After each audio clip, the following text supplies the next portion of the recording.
guys!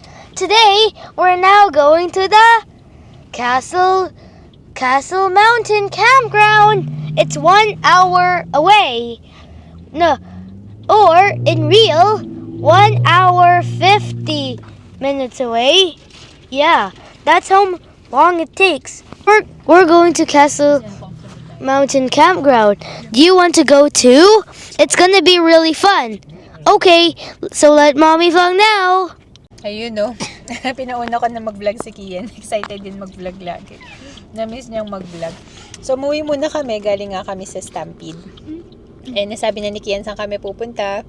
Uuwi rin kami ng Sunday lunchtime. No, 11 a.m. May pasok kasi kami both Monday. Ako gabi, si Ivan is in daycare. You're in daycare, yeah. Umaga si Ivan. So ayun, first time namin sa Castle Mountain Campground. So samahan nyo kami. Ayun, umuwi kami kasi ang lagkit nga nung pakiramdam kanina dahil maaraw sa Stampede, crowded, tapos naka-sunblock din kami. Tapos wala palang washroom or liguan. May washroom pero walang liguan doon. So, na-decide namin umuwi na muna. Kasi bukas, kahit hindi naman kami maligo, punas-punas na lang. Wisik-wisik na lang. Tsaka toothbrush, okay lang naman. Hilamos sa mukha. Wet wipes na lang. Kasi uwi na rin naman ng Sunday. So, okay lang. Yung ngayon lang talaga kasi maghapon kami sa labas. Time check is 8:45 na ng gabi. Ayan, maaraw pa din. So, ina-enjoy natin kasi guys, lately dito sa Calgary is maulan. Parang spring ang weather, ganun. May ilang minutes pa ba tayo? 45.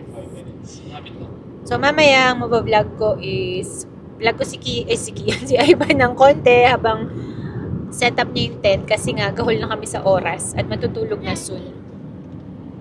I will. Ako naman magluluto. Kikiam. Tsaka hotdog ba? Gusto mo? Ayan. Don't turn it off. Ah, bigay ko lang daw kay Kiang Carlos. Okay, Kiang Carlos. This. Hello guys! Today, it's gonna be so fun. The time check is, it's now 8:46 p.m. in the evening, right?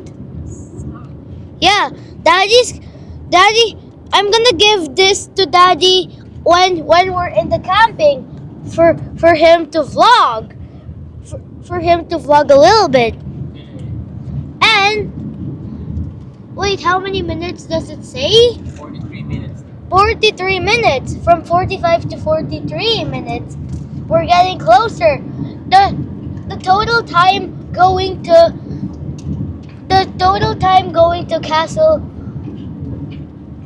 Castle Mountain Campground is 1 hour 50 something. Yeah, something like that. So, yeah. That's all can I say. That's all I could say. So, goodbye, guys. Silhouette has. Natakpan ng konti.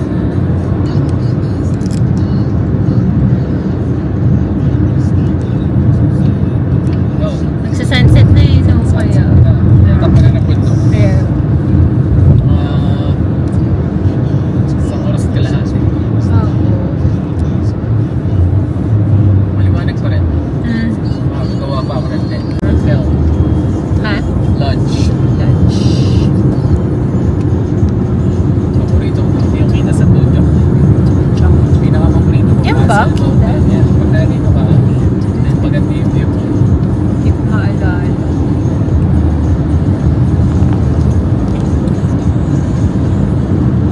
Ganda ng sunset. Mommy. Kakalagpas lang namin dito sa may entrance ng Banff kung saan bibili ng pass. Anyway guys, i-share ko sa inyo, libre lang yung entrance dito from June 19 to September 6. September 7 pala, 2026. June 19 to September September 7. Free entry to Parks Canada site. So, wag kayong bumili ng kung anong pass online or kung ano man. At may mga iba pang free or reduced admission. Tingnan nyo na lang dun sa website nila, guys. At meron pang 25% off camping accommodation. Time check, it's 9 o'clock. Ilang minutes pa ba? And 30 minutes. And the real time check is 9:01. Malapit na kami. Konting kambot na lang. Anyway, late na lang din naman yung kakainin namin. And then, matutulog na kami. Bukas, madami kaming plans. Punta sa Numa Falls. Nadadaanan lang namin yun before. Pag napunta kami sa may bandang Radium Hot Spring and Johnston Canyon daw. Kasi, since lumipat kami dito sa Calgary, hindi pa namin napuntahan yung Johnston Canyon. Ulit. Orange Curve, ayun. And balak din namin magbaon. Iluto ko na sa umaga before kami umalis. And then, mag-picnic na lang kami somewhere. So, yun yung plan. Ayun, samahan nyo kami.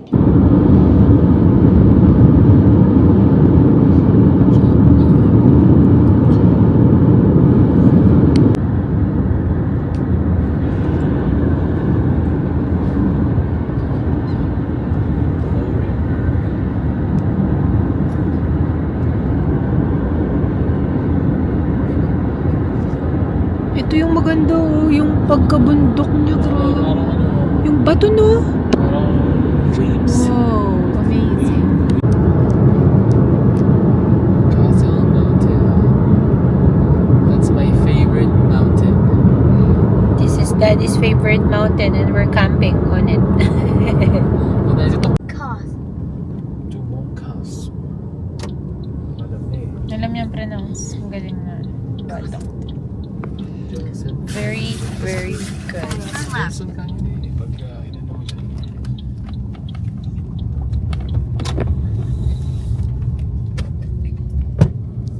Ito na may mga tent na. Oh, yeah. Exactly. May bear alert, Han. Hindi kahit Manitoba yun, no? 38 tayo, hanti mo. 38. Saan yung register? Dito na kami sa Castle Mountain Campground. Pero, wala yung parang mag-check-in ka and then bibigyan ka ng receipt. Wala rin silang mga receipt eh. Wala nga, tinitignan ko. Kakaiba tong campsite na to kasi kapasok mo pa lang, may mga na tent like right away. Ang galing naman yan, oh. Tignan mo. Sa taas ng car niya yung tent. May warning ng bear alert today. At buti na lang, this year, bumili kami ng bear spray. Kasi the last 2 years, hindi kami bumili. So, lutuhan, no? Kakadating lang din natin ng iba. At madami pa rin ang mga gising. Wala rin silang nakaklip sa mga nila. Ito ba? Or washroom ba to? Kakaiba to. Parang nasa daan lang yung mga tent. No, hindi yung liblib. May dun, no? May river. River. Anong number to? 31. Ay, ang galing. Save nyo na, guys. 31. First time namin. Ito tayo, 33 ba? 32 to. 32 han. Likod din ng river. So beautiful. Ito na po, 38. Oy, may kahoy. Salamat sa nag-iwan. Number 38. Napakalapit namin sa kahoy, guys. Ayun lang. Tada! Yung washroom. Ito lang yung washroom. Yay! Cancellation lang to, guys. I'm gonna bring you, anak ko. Dito na kami, guys. Washroom lang kami. Napakaganda ng washroom. Wala lang liguan. Ayan. Sinetap na ng iba yung aming lutuan. And thankfully, ayun nga, may kahoy na dun na galing sa previous nagpunta dito. May nabili pala kami clip para dito sa table. Hopefully, okay siya. Oops, nabasa. It was a hunt? Yan, si Ivan ang in charge sa tent. Yes. At kami ay magluluto na. Yeah, Daddy Kas- is in charge of the tent. Tapos malapit na He's yung gonna quiet make the time tent, 11. And even, I'm gonna help him make the airbed. Yeah. Alright. Eto na tayo. Dito muna tayo. Wala talaga silang parang nag-check dun sa harap. Usually meron sa ibang campsites na napuntahan namin. Yan, magluto muna tayo. Habang maliwanag pa. Swerte talaga at may kahoy na dito. Although malapit lang kami sa may kahoyan. Malamig dito. Kanina nung malapit na kami, inaantok na ako kasi galing akong days kahapon. Tapos, kanina, gumising ako ng 6:30. Yeah. Nauna akong nagising sa 2 kasi early bird ako eh. Gusto kong, naka-prepare na. May food na kami, ganun. Nagluto ako ng 6:30 sila. Hey, Nagising sila ng 7. Type A personality ba? Nakuha ko sa daddy ko. Medyo may pagka-perfectionist. May advantage din naman, diba? At least kanina kagising nila, breakfast is ready. Yeah. Gusto ko ganun, parang organized. Which is opposite kami ni Iban. Charot. you forgot to light it up. Taka lang, not yet. Sige na, light it up mo na. Huh? Excited tong assistant ko. Nakabibili pala kami ng Tender Juicy. Maliit lang siya, bulilit lang sila sa Freshco. So, tignan natin kung masarap. Mommy, look. Wait. Saan? Ako? This...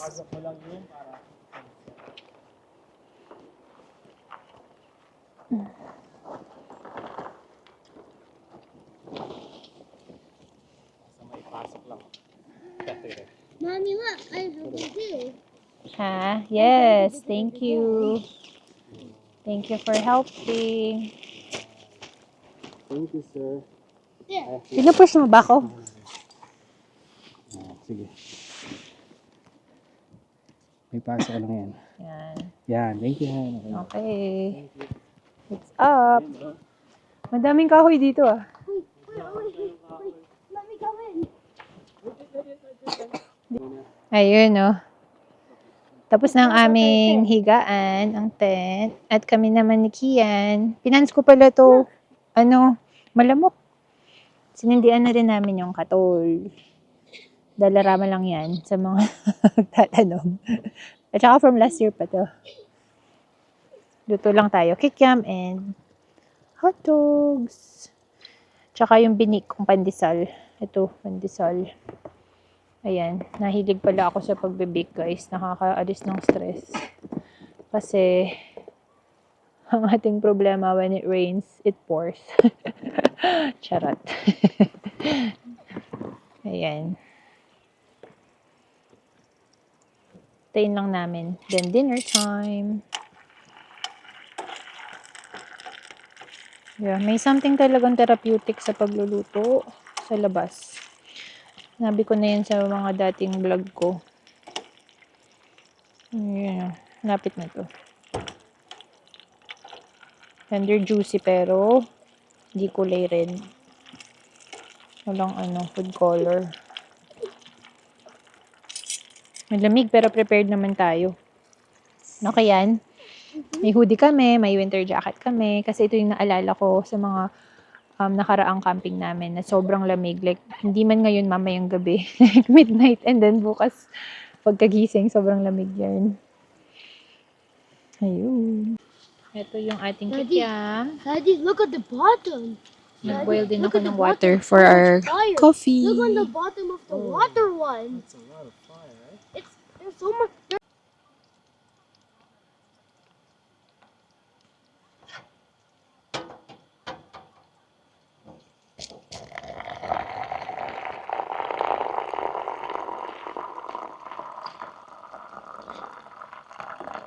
Dinner muna tayo. Tapos na yung airbed namin. Halos sabay na kami ni Iwan natapos.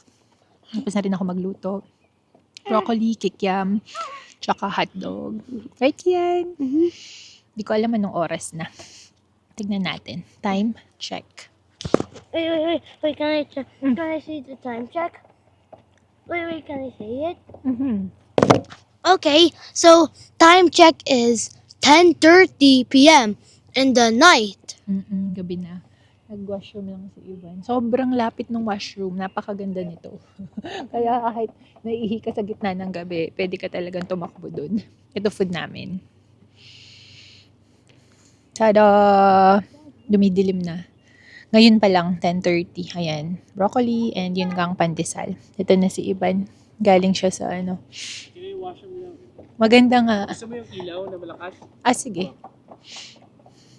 Ayun, lumiwanag tayo.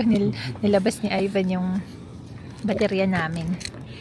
Kain na. Kita nyo na yung food namin. Ayan na. Hi, Kian! You wanna sit? Bye, mom?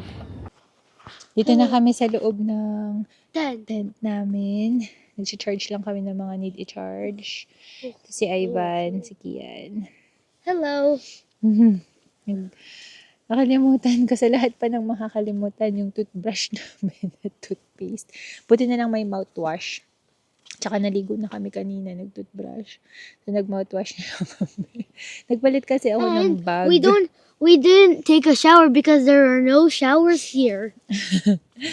Sa Sunday na kauwi namin sa Calgary. Yup, that means on July the 5th. Ayun, matutulog na rin kami. Manonood lang kami. Ang lakas pala ng signal dito, guys. Yeah, 2 bar sa there's so cellphone much namin. signal. And on my iPad it says triple bar. Yung iba kasing campgrounds, minsan wala talaga at all. Or Yeah. minsan hit and miss. Even if we're on the trees, there's high signal. Mommy, do you know? Mommy, remember when we're sometimes on the trees, there are no signal? Yeah, but here there is malakas. Even if there's trees. Right. Tapos, ayun, yun lang. And bukas, punta kami sa Banff na. Di man pa kami Yeah. pupunta, pero wala We nga didn't kami have a booth. toothbrush. We're gonna buy toothbrush in Dollarama in Banff. Nandun talaga dun sa isang bag. Nagpalit ako kasi dami naming gamit ni Kian panlamig. So, ayun guys, salamat sa... I can hear the sound of crickets. Salamat sa pagsama sa vlog namin today and we'll see you on our next one. Bye! Bye.